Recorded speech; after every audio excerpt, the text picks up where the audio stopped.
In this presentation, we will take a look at multiple choice questions related to financial statement analysis, going through those questions and then practicing test-taking skills with them. First question, cost of goods sold of $900,000, beginning inventory of $48,000, and ending inventory of $88,000. Average inventory is what? We've got the answers in form of numbers. We're going to have to do some calculations to do so. Let's jump over to Excel. So we've got our average inventory is what we're looking for. Now, that's a little bit tricky of a question because you would think that with this information that was given, we've got the cost of goods sold, the beginning inventory, the ending inventory. You would think that we would be calculating the inventory turnover ratio. But notice what they're asking for is just the average inventory. So remember the inventory turnover, we would be thinking that we would have the cost of goods sold. I'll bring that to the outside, 900,000. And then we would have the average inventory, which I would automatically set up like this. I'm going to bring this to the inside. And they gave us the two numbers. They didn't just give us the average. They gave us the beginning inventory. I'm going to pull that inside and say that's 48,000. And the ending inventory, which is 88,000. And we would typically take the average of those two, subtotal, which is going to be the sum of these two. And so that's going to be subtotaled. And then we're just going to divide that by 2. And then I pull that to the outside.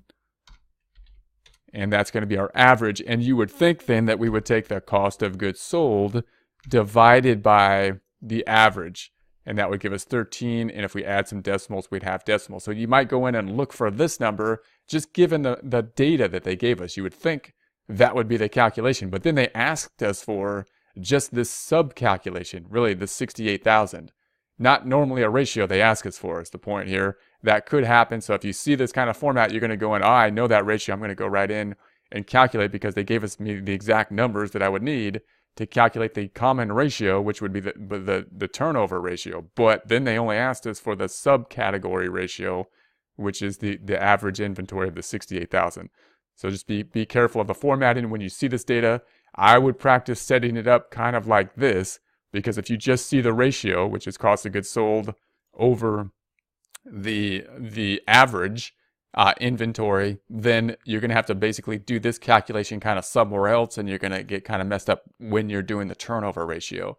When they ask for just the average inventory, you're probably used to this whole setup calculating the inventory turnover, and it might just be easiest to do this whole thing. One, because it's going to be something that you're going to practice possibly doing, how you're going to set up this information, how you visualize it, and two, because oftentimes if you go to the next question in a series even of multiple choice questions, it might then ask for the next component, which will be the completed number, the turnover possibly, and you want to basically format your answer so that you could just continue on and finish that in an efficient way as well, and that might be useful.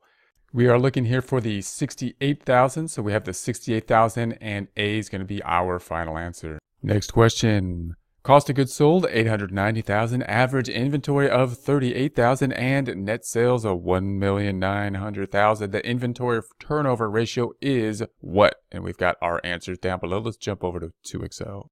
So we're going to record our information. The inventory turnover ratio is going to be the cost of goods sold. So we're going to say cost of goods sold.